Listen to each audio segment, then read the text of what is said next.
ನಮಸ್ಕಾರ ಸ್ನೇಹಿತರೆ, ಈ ಪ್ರಾಣಿಯ ಹೆಸರು ಆಡ್ವರ್ಕ್. ಇದನ್ನು ಆಫ್ರಿಕನ್ ಭಾಷೆಯಲ್ಲಿ ಮಣ್ಣಿನ ಹಂದಿ ಎಂದು ಕರೆಯುತ್ತಾರೆ.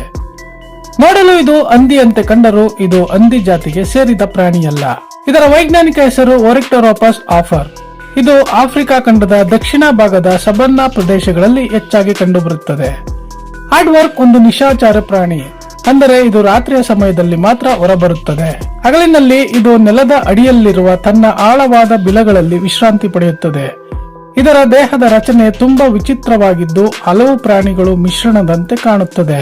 ಇದರ ಕಿವಿಗಳು ಮೊಲದ ಕಿವಿಗಳಂತೆ ಉದ್ದವಾಗಿದ್ದು ಶಬ್ದವನ್ನು ಗ್ರಹಿಸಲು ಸಹಕಾರಿ. ಇದರ ಮೂತಿ ಹಂದಿಯ ಮೂತಿಯಂತೆ ಇದ್ದು ವಾಸನೆಯನ್ನು ಹಿಡಿಯಲು ತುಂಬಾ ಚುರುಕಾಗಿರುತ್ತದೆ. ಇದರ ಬಾಲವು ಕಾಂಗರೂ ಬಾಲದಂತೆ ದಪ್ಪವಾಗಿ ಮತ್ತು ಬಲಶಾಲಿಯಾಗಿ ಇರುತ್ತದೆ. ಆಶ್ಚರ್ಯದ ವಿಷಯವೇನೆಂದರೆ ಇದರ DNA ಪರೀಕ್ಷಿಸಿದಾಗ ಇದು ಆನೆಗಳಿಗೆ ಹತ್ತಿರದ ಸಂಬಂಧಿ ಎಂದು ತಿಳಿದು ಬಂದಿದೆ.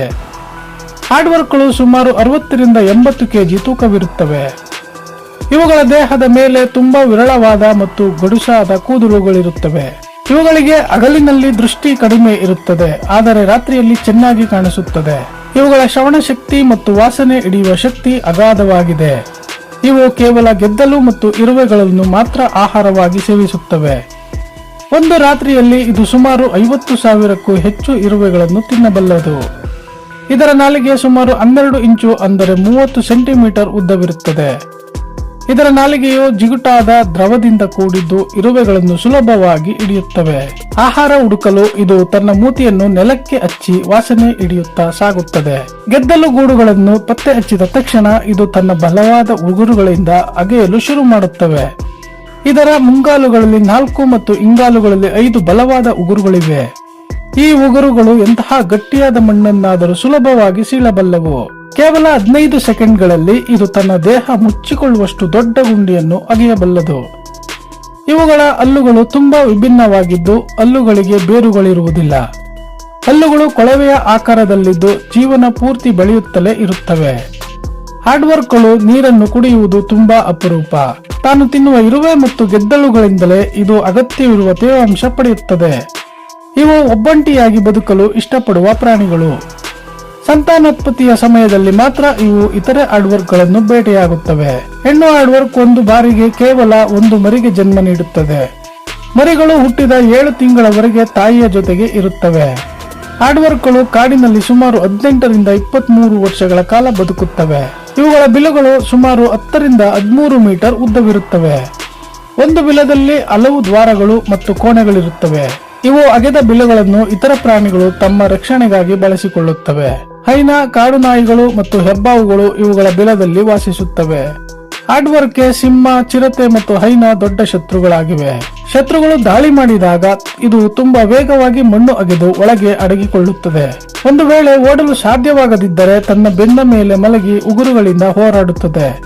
ಇವುಗಳ ಚರ್ಮ ತುಂಬಾ ದಪ್ಪವಾಗಿದ್ದು ಕೀಟಗಳ ಕಡಿತದಿಂದ ಇವುಗಳನ್ನು ಸುರಕ್ಷಿಸುತ್ತದೆ. ಗೆದ್ದಲು ಗೂಡಿನ ಒಳಗೆ ಮೂತಿ ಹಾಕಿದಾಗ ಧೂಳು ಹೋಗದಂತೆ ತನ್ನ ಮೂಗಿನ ಹೊಳ್ಳೆಗಳು ಮುಚ್ಚಿಕೊಳ್ಳಬಲ್ಲವು. ಇವು ತುಂಬಾ ಸಂಕೋಚ ಸ್ವಭಾವದ ಪ್ರಾಣಿಗಳಾಗಿದ್ದು ಮನುಷ್ಯರ ಕಣ್ಣಿಗೆ ಬೀಳುವುದು ಅಪರೂಪ. ಆಡ್ವರ್ಕ್ಗಳು ಈಜುವುದರಲ್ಲಿ ಪರಿಣಿತರಾಗಿದ್ದು ನದಿಗಳನ್ನು ಸುಲಭವಾಗಿ ದಾಟಬಲ್ಲವು. ಇವುಗಳಿಗೆ ಪರಿಸರದ ಇಂಜಿನಿಯರ್ ಎಂಬ ಹೆಸರಿದೆ, ಏಕೆಂದರೆ ಇವು ಇತರೆ ಪ್ರಾಣಿಗಳಿಗೆ ಮನೆ ಕಟ್ಟಿಕೊಡುತ್ತವೆ.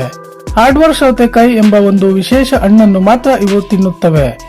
ಈ ಹಣ್ಣಿನ ಬೀಜಗಳು ಆಡ್ವರ್ಕ್ನ ಮಲದ ಮೂಲಕ ಹರಡಿ ಕಾಡಿನಲ್ಲಿ ಬೆಳೆಯುತ್ತದೆ. ಹೀಗೆ ಇವು ಕಾಡಿನ ಸಮತೋಲನವನ್ನು ಕಾಪಾಡುವಲ್ಲಿ ಮುಖ್ಯ ಪಾತ್ರ ವಹಿಸುತ್ತವೆ. ಇವುಗಳ ಶಬ್ದವು ಜೋರಾದ ಗೊರಕೆ ಹೊಡೆದಂತೆ ಕೇಳಿಸುತ್ತದೆ. ಆಡ್ವರ್ಕ್ ತನ್ನ ಆಹಾರಕ್ಕಾಗಿ ಪ್ರತಿ ರಾತ್ರಿ 2 ರಿಂದ 5 ಕಿಲೋಮೀಟರ್ ದೂರ ನಡೆಯುತ್ತದೆ. ಇವುಗಳ ಕತ್ತು ತುಂಬಾ ಚಿಕ್ಕದಾಗಿದ್ದು ತಲೆಯನ್ನು ಕೆಳಕ್ಕೆ ಬಗ್ಗಿಸಿ ನಡೆಯುತ್ತದೆ. ಇವುಗಳ ನಡಿಗೆ ತುಂಬಾ ನಿಧಾನವಾಗಿ ಕಂಡರೂ ಅಪಾಯ ಬಂದಾಗ ವೇಗವಾಗಿ ಓಡಬಲ್ಲವು. ಆಡ್ವರ್ಕ್ಗಳಿಗೆ ಬೆವರ ಗ್ರಂಥಿಗಳಿಲ್ಲ, ಆದ್ದರಿಂದ ಇವು ತಂಪಾದ ಬಿಲಗಳಲ್ಲಿ ಇರುತ್ತವೆ. ಇವುಗಳ ಜೀರ್ಣಾಂಗ ಶಕ್ತಿ ತುಂಬಾ ಹೆಚ್ಚಾಗಿದ್ದು ಇರುವೆಗಳ ವಿಷ ಇವುಗಳ ಮೇಲೆ ಪರಿಣಾಮ ಬೀರದು. ಇವು ತಮ್ಮ ಮಲವನ್ನು ಮಣ್ಣಿನಲ್ಲಿ ಹೂತು ಹಾಕುವ ಅಭ್ಯಾಸ ಹೊಂದಿದೆ. ಆಡ್ವರ್ಕ್ಗಳು ಜಗತ್ತಿನ ವಿಚಿತ್ರ ಸಸ್ತನಿಗಳ ಪಟ್ಟಿಯಲ್ಲಿ ಮುಂಚೂಣಿಯಲ್ಲಿವೆ. ಇವುಗಳ ದೇಹದ ಉಷ್ಣತೆಯನ್ನು ಬಿಲಗಳ ಮೂಲಕ ಸಮತೋಲನದಲ್ಲಿ ಇಟ್ಟುಕೊಳ್ಳುತ್ತವೆ. ಗರ್ಭಧಾರಣೆಯ ಅವಧಿಯ ಸುಮಾರು 7 ತಿಂಗಳು ಕಾಲ ಇರುತ್ತದೆ. ಹುಟ್ಟಿದ ಮರಿಗಳು ಕೇವಲ 2 ವಾರಗಳಲ್ಲಿ ಮಣ್ಣು ಅಗೆಯಲು ಕಲಿಯುತ್ತವೆ. ಆಡ್ವರ್ಕ್ಗಳ ಸಂಖ್ಯೆ ಈಗ ಕಾಡಿನಲ್ಲಿ ಕ್ರಮೇಣವಾಗಿ ಕ್ಷೀಣಿಸುತ್ತಿದೆ.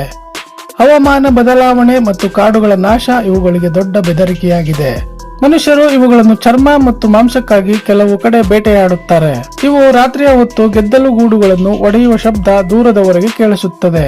ಇವುಗಳ ಉಗುರುಗಳು ಅಗೆಯುವ ಯಂತ್ರದ ಬ್ಲೇಡ್ಗಳಂತೆ ಹರಿತವಾಗಿರುತ್ತವೆ. ಇವುಗಳಿಗೆ ಯಾವುದೇ ರಕ್ಷಣಾತ್ಮಕ ಮುಳ್ಳುಗಳಿಲ್ಲ, ಕೇವಲ ವೇಗವೇ ಇವುಗಳ ರಕ್ಷಣೆ. ಹಾರ್ಡ್ವರ್ಕ್ಗಳ ಬಿಲದ ಉಷ್ಣತೆ ಯಾವಾಗಲೂ ಸ್ಥಿರವಾಗಿ ಇರುತ್ತದೆ. ಇವುಗಳಿಗೆ ದವಡೆಯ ಹಲ್ಲುಗಳಿಲ್ಲದೆ ಇರುವುದರಿಂದ ಆಹಾರವನ್ನು ನೇರವಾಗಿ ನುಂಗುತ್ತವೆ. ಇವುಗಳ ಜೀರ್ಣಕ್ರಿಯೆಯು ಹೊಟ್ಟೆಯ ಸ್ನಾಯುಗಳ ಮೂಲಕ ನಡೆಯುತ್ತದೆ. ಆಫ್ರಿಕಾದ ಬುಡಕಟ್ಟು ಜನರಲ್ಲಿ ಹಾರ್ಡ್ವರ್ಕ್ ಬಗ್ಗೆ ಹಲವು ಜಾನಪದ ಕಥೆಗಳಿವೆ. ಇವುಗಳನ್ನು ಭೂಮಿಯ ಅಡಿಯಲ್ಲಿ ವಾಸಿಸುವ ನಿಗೂಢ ಪ್ರಾಣಿ ಎಂದು ಕರೆಯಲಾಗುತ್ತದೆ. ಹಾರ್ಡ್ವರ್ಕ್ ರಾತ್ರಿಯ ಪೂರ್ತಿ ಕೆಲಸ ಮಾಡಿ ಬೆಳಗ್ಗೆ ಸೂರ್ಯ ಉದಯಿಸುವ ಮುನ್ನ ಬಿಲ ಸೇರುತ್ತವೆ. ಇವು ಚಳಿಗಾಲದ ಸಮಯದಲ್ಲಿ ಆಹಾರ ಸಿಗದಿದ್ದಾಗ ತಮ್ಮ ಚಟುವಟಿಕೆಯನ್ನು ಕಡಿಮೆ ಮಾಡುತ್ತವೆ. ಇವುಗಳ ಬಾಲವು ನೆಲದ ಮೇಲೆ ಎಳೆಯಲ್ಪಟ್ಟಾಗ ವಿಶಿಷ್ಟವಾದ ಗುರುತು ಮೂಡಿಸುತ್ತದೆ. ಇವುಗಳನ್ನು ನೋಡಲು ನೀವು ಆಫ್ರಿಕಾದ ರಾಷ್ಟ್ರೀಯ ಉದ್ಯಾನವನಗಳಿಗೆ ಭೇಟಿ ನೀಡಬೇಕು. ಮೃಗಾಲಯಗಳಲ್ಲಿ ಇವುಗಳನ್ನು ಸಾಕಲು ತುಂಬಾ ಕಷ್ಟಪಡಬೇಕಾಗುತ್ತದೆ. ಇವುಗಳ ಆಹಾರದ ಪದ್ಧತಿ ತುಂಬಾ ವಿಭಿನ್ನವಾಗಿರುವುದೇ ಇದಕ್ಕೆ ಕಾರಣ. ಹಾರ್ಡ್ವರ್ಕ್ ಪ್ರಕೃತಿಯ ಆಹಾರ ಸರಪಳಿಯಲ್ಲಿ ಒಂದು ಮುಖ್ಯ ಕೊಂಡಿಯಾಗಿದೆ. ಈ ಪ್ರಾಣಿಯ ಬಗ್ಗೆ ಹೆಚ್ಚು ಜನರಿಗೆ ತಿಳಿಯದೇ ಇರುವುದು ಒಂದು ಬೇಸರದ ಸಂಗತಿ. ನೀವು ಈ ವಿಡಿಯೋದ ಮೂಲಕ ಈ ಅದ್ಭುತ ಪ್ರಾಣಿಯ ಬಗ್ಗೆ ಹಲವು ವಿಷಯಗಳನ್ನು ತಿಳಿದುಕೊಂಡಿದ್ದೀರಿ. ಇಂತಹ ಮತ್ತಷ್ಟು ಆಸಕ್ತಿದಾಯಕ ವಿಡಿಯೋಗಳಿಗಾಗಿ ನಮ್ಮ ಚಾನೆಲ್ನ ಸಬ್ಸ್ಕ್ರೈಬ್ ಮಾಡಿ. ಧನ್ಯವಾದಗಳು.